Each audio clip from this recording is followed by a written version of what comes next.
Hello. അപ്പോൾ എല്ലാവർക്കും പുതിയൊരു വീഡിയോയിലേക്ക് സ്വാഗതം. ഇന്നത്തെ വീഡിയോ എന്ന് പറയുന്നത് നമ്മുടെ ഇൻബോക്സിൽ SSLC സ്റ്റുഡൻസ് ചോദിക്കുന്ന പ്രധാനപ്പെട്ട ഒരു ചോദ്യം സോഷ്യൽ സയൻസിനെ പറ്റിയിട്ടാണ്. നമുക്കറിയാം സോഷ്യൽ സയൻസ് ഭയങ്കര വാസ്റ്റ് ആയിട്ടുള്ളൊരു സിലബസ് ആണ് നിങ്ങൾക്കുള്ളത് അല്ലേ. 6 ചാപ്റ്റേഴ്സ് ഹിസ്റ്ററിയിലും ജോഗ്രഫിയിലും നിങ്ങൾക്ക് പഠിക്കാൻ വേണ്ടിയിട്ടുണ്ട്. സോ ഇത്രയും പഠിക്കാനുള്ളൊരു ബുദ്ധിമുട്ടുണ്ട്. ഏതൊക്കെയാണ് ഇമ്പോർട്ടൻറ്റ് ടോപ്പിക്സുകളെന്ന് മനസ്സിലാവുന്നില്ല, അല്ലെങ്കിൽ എങ്ങനെയാണ് പഠിക്കേണ്ടതെന്ന് മനസ്സിലാവുന്നില്ല. സോ അതിനുള്ളൊരു സൊല്യൂഷനുമായിട്ടാണ് ഞാൻ ഇന്ന് നിങ്ങളുടെ മുമ്പിൽ വന്നിട്ടുള്ളത്. എനിക്ക് സോഷ്യൽ സയൻസിനടാ മിനിമം ഒരു 80 ഒരു 75 മുകളിൽ എപ്പോഴും മാർക്ക് സ്കോർ ചെയ്യാൻ കഴിഞ്ഞിട്ടുണ്ട്. സോ അത് ഞാൻ യൂസ് ചെയ്തൊരു ട്രിക്കും പഠിക്കുന്ന ചില ഫോർമാറ്റുകളും ഒക്കെ വെച്ചിട്ടാണ്. അപ്പോൾ ഞാൻ ഇന്ന് നിങ്ങൾക്ക് പറഞ്ഞു തരുന്നത് ഹിസ്റ്ററിയിലെ 3 ചാപ്റ്റേഴ്സ് ഉണ്ട്. ഈ 3 ചാപ്റ്റേഴ്സിലും എങ്ങനെയാണ് പഠിക്കേണ്ടത്, ഏതൊക്കെ ടോപ്പിക്സുകൾ ഹൈലൈറ്റ് ചെയ്ത് പഠിക്കണം, അത് നിങ്ങൾക്ക് പ്രീവിയസ് ഇയറിൽ ചോദിച്ചിട്ടുള്ള ക്വസ്റ്റ്യൻസിൻ്റെ അടിസ്ഥാനത്തിലും ഇനി ഈ പരീക്ഷയ്ക്ക് ചോദിക്കാൻ സാധ്യതയുള്ള ചോദ്യങ്ങളുമൊക്കെ വളരെ ക്ലിയർ ആയിട്ട് ഞാൻ നിങ്ങൾക്ക് പറഞ്ഞു തരാം. അത്യാവശ്യം ലോങ് ആയിട്ടുള്ളൊരു വീഡിയോ ആയിരിക്കും. അതുകൊണ്ട് തന്നെ നിങ്ങൾ 2x ഇട്ടിട്ട് വേണമെങ്കിൽ കാണാം. ഇമ്പോർട്ടൻ്റ് ആയിട്ടുള്ള ടോപ്പിക്സുകളൊക്കെ നിങ്ങൾ കൃത്യമായിട്ട് എഴുതിയെടുക്കുക. ഇത് നിങ്ങൾ പഠിക്കുവാനും കൂടി ശ്രമിക്കുക. ഓക്കെ, അപ്പോൾ നമുക്ക് ഹിസ്റ്ററിയിലും ജോഗ്രഫിയുമാണ് നമുക്ക് വരുന്നത്. നമ്മൾ ഇന്ന് പറയുന്നത് ഹിസ്റ്ററിയിലെ ടോപ്പിക്സുകളാണ്. 3 ചാപ്റ്ററുകളുണ്ട്. ഈ 3 ചാപ്റ്ററിലെയും ടോപ്പിക്സുകളാണ്. ഒപ്പം പരീക്ഷയ്ക്ക് എങ്ങനെയാണ് ചോദ്യങ്ങൾ വരുന്നത്, ഓരോ പാർട്ടിലും എത്ര ചോദ്യങ്ങൾ ഉണ്ടാവും, ഹിസ്റ്ററി എത്ര ഉണ്ടാകും, ജോഗ്രഫി എത്ര ഉണ്ടാകും എന്നൊക്കെ നമ്മൾ ഈ വീഡിയോയിലൂടെ പറയുന്നതാണ്. സോ നമുക്ക് വീഡിയോയിലേക്ക് കടക്കാം. നമുക്ക് 80 മാർക്കിന്റെ പരീക്ഷയാണ് വരുന്നത്.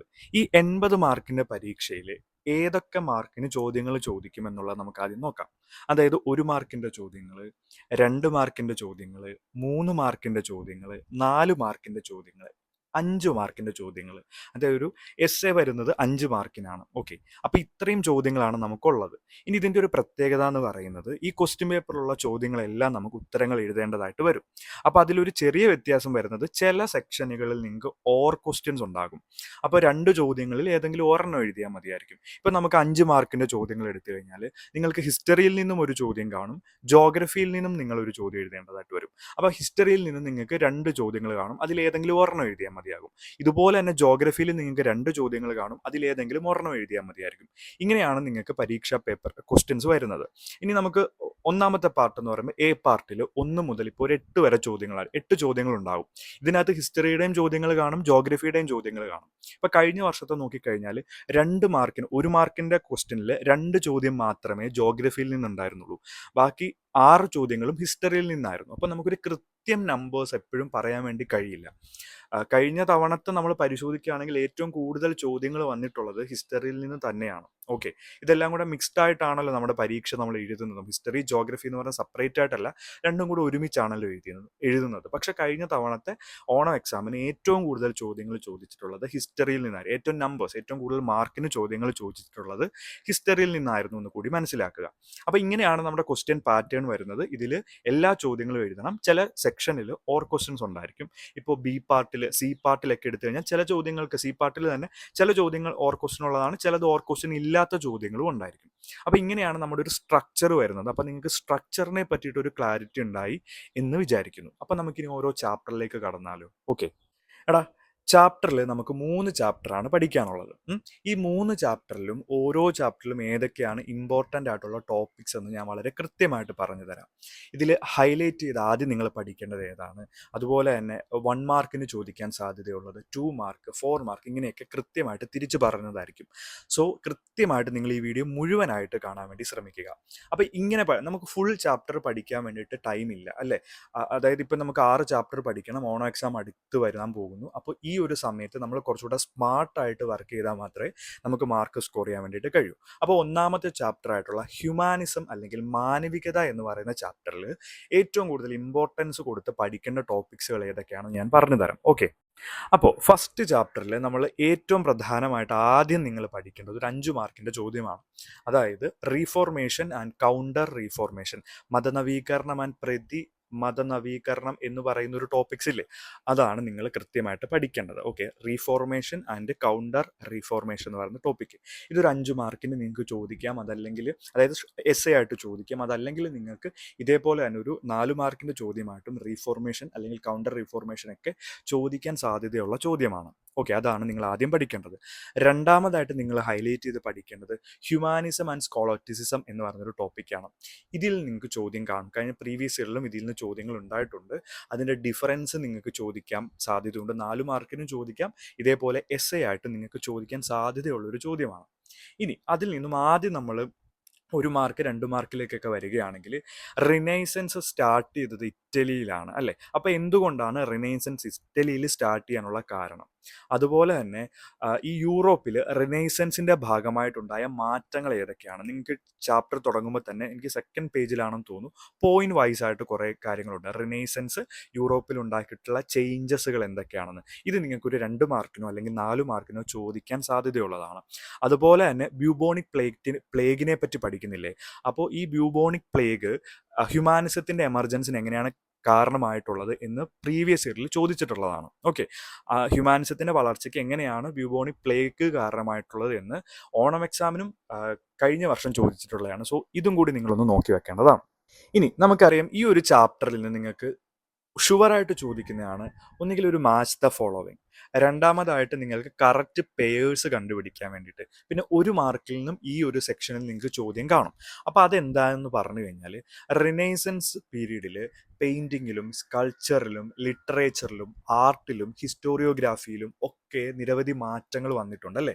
അപ്പോൾ അതുമായി ബന്ധപ്പെട്ടിട്ടുള്ള ചോദ്യങ്ങളാണ്. ഇപ്പോൾ ഫോർ എക്സാമ്പിൾ പറഞ്ഞു കഴിഞ്ഞാൽ, നമ്മളിപ്പോൾ പെയിൻറ്റിങ് എടുക്കുകയാണ്. അപ്പോൾ റിനൈസൻസ് പീരീഡിലെ ഫേമസ് ആയിട്ടുള്ള പെയിൻറ്റേഴ്സ് ആരൊക്കെയാണ്, അവരുടെ പെയിൻറ്റിങ്സുകൾ ഏതൊക്കെയാണ് എന്നുള്ളൊരു ചോദ്യം. സ്കൾപ്ചേഴ്സിലേക്ക് വരുമ്പോൾ പ്രധാനപ്പെട്ട സ്കൾപ്ചേഴ്സ് ഏതൊക്കെയാണ്, അതാരാണ് ചെയ്തിട്ടുള്ളത്. ഇത് തന്നെയാണ് ലിറ്ററേച്ചർ വരുന്ന സമയത്തും അല്ലെങ്കിൽ ആർട്ട് വരുന്ന സമയത്തും ഒക്കെ നമുക്ക് കാണാൻ വേണ്ടി കഴിയുന്നത്. ഇതിൽ നിങ്ങളിപ്പം ഒരാളുടെ ഒരു ഫേമസ് ആയിട്ടുള്ള പേഴ്സൺ, ഇപ്പോൾ ഫോർ എക്സാമ്പിൾ നമുക്ക് ലിയനാർഡോ ഡാവിഞ്ചി എടുക്കാം. അദ്ദേഹത്തിൻ്റെ അന്ത്യത്താഴം, അങ്ങനെ മാച്ച് ദ ഫോളോവിങ് ആയിട്ട് ചോദിക്കാം. ഇനി അതുമല്ലെങ്കിൽ നിങ്ങൾക്ക് ഓരോ പേഴ്സണും അവരുടെ വർക്കിൻ്റെ പെക്യൂലിയാരിറ്റീസ് അല്ലെങ്കിൽ സവിശേഷതകൾ നിങ്ങൾക്ക് മാച്ച് ദ ഫോളോവിങ് ആയിട്ട് ചോദിക്കാൻ വേണ്ടി കഴിയും. അപ്പോൾ നിങ്ങൾ ആദ്യം ചെയ്യേണ്ടത് ഓരോ പേഴ്സണും അവരുടെ വർക്ക് എന്താണ്, അതിൻ്റെ ഒരു ഫീച്ചേഴ്സ്, സ്പെഷ്യൽ ഫീച്ചേഴ്സ് ഒരു 1 വേർഡ് 2 വേർഡായിട്ട് പഠിച്ചു വെക്കുക. കാരണം ഇത് തന്നെ, ഈ ഫീച്ചേഴ്സ് മാത്രം വെച്ചിട്ട് നിങ്ങൾക്ക് മാച്ച് ദ ഫോളോവിങ്ങിൽ പ്രീവിയസ് ഇയറിൽ ചോദിച്ചിട്ടുള്ളതാണ്. ഇനി നിങ്ങൾ പ്രധാനമായിട്ടും നോക്കേണ്ടത് ഈ പറഞ്ഞ പെയിൻറ്റിങ് അല്ലെങ്കിൽ ലിറ്ററേച്ചർ അങ്ങനെയൊക്കെ ഇല്ലേ, അതിൻ്റെയൊക്കെ റിനൈസൻസ് പീരീഡിലെ ഫീച്ചേഴ്സ് എന്താണെന്ന് ചോദിക്കാം. അതൊരു 2 മാർക്കിന് ചോദിക്കാം. പെയിൻറ്റിങ്സിലെ ഫീച്ചേഴ്സ് എന്തൊക്കെ മാറ്റങ്ങളാണ് വന്നിട്ടുള്ളത്, അല്ലെങ്കിൽ ആ ഒരു ടൈമിലെ പെയിൻറ്റിങ്ങിലെ ക്യാരക്ടറിസ്റ്റിക്സ് എന്താണെന്നുള്ളൊരു ചോദ്യം. ഇത് നിങ്ങൾ പ്രതീക്ഷിക്കണം. ഇതൊന്നും വളരെ വലിച്ചു വാരിയ അല്ലടാ, വളരെ ഷോർട്ടായിട്ട് പോയിൻ്റായിട്ട് പഠിച്ചാൽ മതി. നമ്മൾ ഓൾറെഡി ഫസ്റ്റ് ചാപ്റ്ററിൻ്റെ നോട്ട്സ് നമ്മൾ ഷെയർ ചെയ്തിട്ടുണ്ട്. അതിൻ്റെ നോട്ട്സ് നമ്മൾ നമ്മുടെ ഇൻസ്റ്റഗ്രാമിൽ ബ്രോ എക്സ്പ്ലെയിൻസ് എന്ന് പറഞ്ഞ പേജിൻ്റെ ബയോയിൽ നിങ്ങൾക്ക് SSLC കണക്ട് എന്ന് പറഞ്ഞൊരു ലിങ്ക് കാണാൻ വേണ്ടി കഴിയും. അതിൽ കമ്മ്യൂണിറ്റി ചാനലിൻ്റെ ലിങ്കാണത്. അതിനുള്ളിൽ നമ്മൾ നോട്ട്സ് ഇട്ടിട്ടുണ്ട്. കിട്ടാത്ത വിദ്യാർത്ഥികൾ അങ്ങോട്ടേക്ക് പോയി നോക്കുക. അപ്പോൾ ഇങ്ങനെ ഒരു സ്ട്രക്ചർ നിങ്ങൾ ഡെവലപ്പ് ചെയ്തെടുക്കുക. ഇനി ലാസ്റ്റായിട്ട് പ്രധാനമായിട്ട് നിങ്ങൾ പഠിക്കേണ്ട ഒരു ചോദ്യം, ഹിസ്റ്റോറിയോഗ്രാഫിയിൽ എന്തൊക്കെ മാറ്റങ്ങളാണ് വന്നിട്ടുള്ളത്. ഇത് നിങ്ങൾക്ക് പറയാൻ കാരണം പ്രീവിയസ് ഇയറിൽ ചോദിച്ചിട്ടുണ്ട്. ചരിത്രരചന, സാഹിത്യരചന, ചരിത്രരചനയിലൊക്കെ റിനൈസൻസ് കാലഘട്ടത്തിൽ എന്ത് മാറ്റമാണ് സംഭവിച്ചിട്ടുള്ളത് എന്ന് പ്രീവിയസ് ഇയറിൽ ചോദിച്ചിട്ടുള്ള ചോദ്യമാണ്. സോ അത് നിങ്ങൾക്ക് അത് കൃത്യമായിട്ട് പോയിൻ്റായിട്ട് നിങ്ങൾക്ക് പഠിക്കാൻ വേണ്ടി കഴിയും. ഇനി ഒരു കാര്യം കൂടെ പറഞ്ഞുതരാം. ഈ കാര്യങ്ങൾ വായിച്ചു നോക്കുന്ന സമയത്ത് നിങ്ങൾക്ക് മനസ്സിലാകുന്നില്ലെങ്കിൽ വളരെ സിമ്പിളായിട്ട് ഇതൊന്ന് പോയിന്റ്സ് ആക്കി തരുമോയെന്ന് വേണമെന്നുണ്ടെങ്കിൽ നമ്മുടെ ബ്രോ എക്സ്പ്ലെയിൻസ് എന്ന് പറഞ്ഞ പേജിലേക്ക് നിങ്ങൾക്ക് മെസ്സേജ് അയച്ച് ചോദിക്കാവുന്നതാണ്. അപ്പോൾ ഇത്രയും കാര്യങ്ങളാണ് നിങ്ങൾക്ക് ഫസ്റ്റ് ചാപ്റ്ററിൽ പഠിക്കാനുള്ളത്.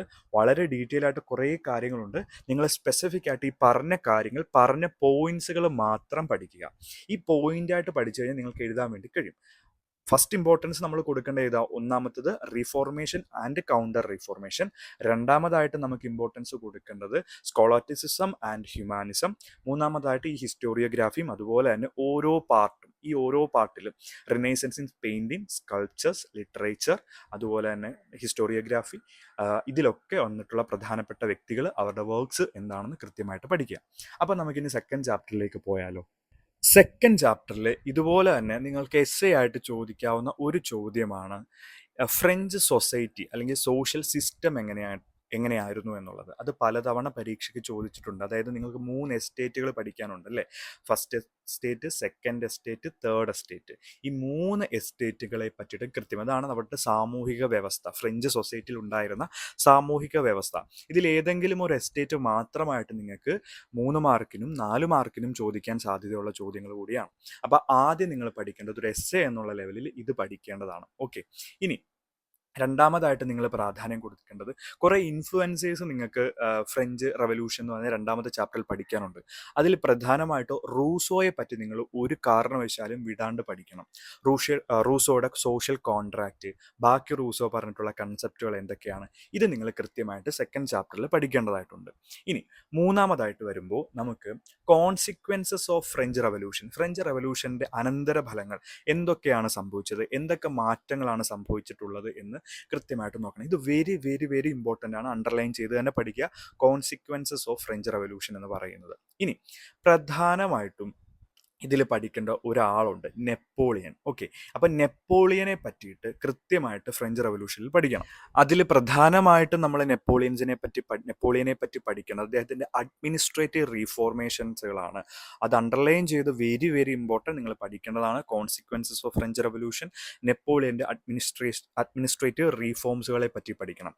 പിന്നെ വുമൻസ് ഇൻ ഫ്രഞ്ച് റവല്യൂഷൻ, ഇത് കഴിഞ്ഞ വർഷം ചോദിച്ചിട്ടുള്ള ചോദ്യമാണ്. വുമൻസ് ഇൻ ഫ്രഞ്ച് റവല്യൂഷൻ എന്താണ്, വുമൻസിൻ്റെ കോൺട്രിബ്യൂഷൻ, ഫേമസ് ആയിട്ടുള്ള 2-3 വുമൻസിനെ പറ്റിയിട്ട് നിങ്ങൾക്ക് പഠിക്കാനുണ്ട്. സോ ഇതുകൂടി നിങ്ങൾ രണ്ടാമത്തെ ചാപ്റ്ററിൽ പഠിക്കേണ്ട ഒരു കാര്യമാണ്.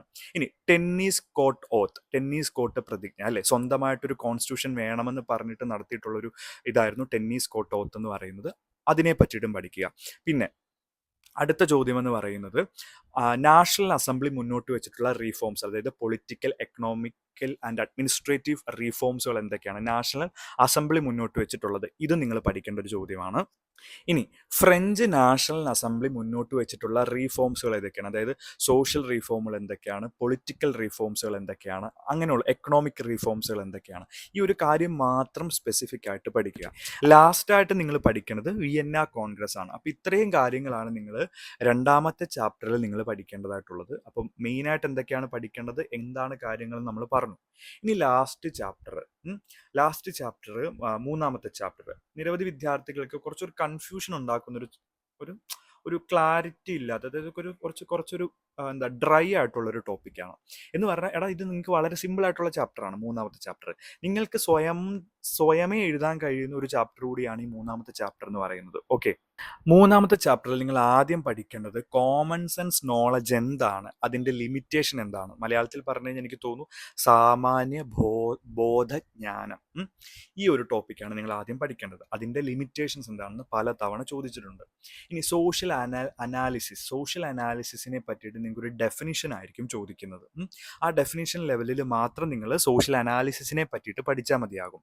അടുത്ത ചോദ്യം സോഷ്യൽ ഇമാജിനേഷൻ, അതായത് സാമൂഹ്യ ശാസ്ത്ര സങ്കല്പം, അതിൻ്റെ പ്രത്യേകതകൾ എന്തൊക്കെയാണ്, അതിൻ്റെ ക്യാരക്ടറിസ്റ്റിക്സ് എന്തൊക്കെയാണെന്ന് പരീക്ഷയ്ക്ക് ചോദിച്ചിട്ടുണ്ട്.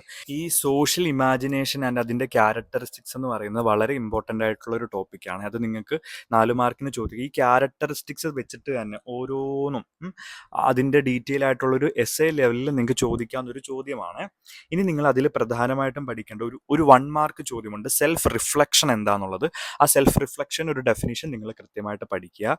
പിന്നെ നിങ്ങൾക്ക് അതിൽ നിന്ന് വരുന്ന പ്രധാനപ്പെട്ട ഒരു ചോദ്യം സോഷ്യോളജിക്കൽ ഇമാജിനേഷൻ്റെ ഇമ്പോർട്ടൻസ് എന്താണെന്നുള്ളൊരു ചോദ്യം. ഇനി ഏറ്റവും പ്രധാനപ്പെട്ട ഒരു ചോദ്യമുണ്ട്, നിങ്ങൾക്ക് ബോക്സ് നിങ്ങൾക്ക് ടെക്സ്റ്റ് ബുക്കിൽ പഠിക്കാനുണ്ട്, അതായത് കോമൺ സെൻസ് നോളജിൻ്റെ അപ്രോച്ചും സോഷ്യൽ ഇമാജിനേഷൻ അപ്രോച്ചും തമ്മിലുള്ള ഒരു ഡിഫറൻസ്, അതായത് ആ ചാപ്റ്ററിൽ ഏറ്റവും അവസാനം. അത് നിങ്ങൾക്ക് വളരെ പ്രധാനപ്പെട്ട ഒരു ചോദ്യമാണ്. Common sense knowledge and social imagination, അതിൻ്റെ ഒരു ഡിഫറൻസ് അതെങ്ങനെയാണ്, അതിൻ്റെ പ്രധാനപ്പെട്ട മെയിൻ ഡിഫറൻസ് എന്തൊക്കെയാണെന്ന് നിങ്ങൾക്കൊരു പാരഗ്രാഫ് വൈസ് നിങ്ങൾക്ക് കൊണ്ട് അതിനുശേഷം നിങ്ങൾക്കൊരു ബോക്സ് ആയിട്ട് നിങ്ങൾക്ക് ടെക്സ്റ്റ് ബുക്കിൽ കാണാം. അപ്പോൾ ഇത്രയും കാര്യങ്ങളാണ് പ്രധാനമായിട്ട് നിങ്ങൾ പഠിക്കേണ്ടത്.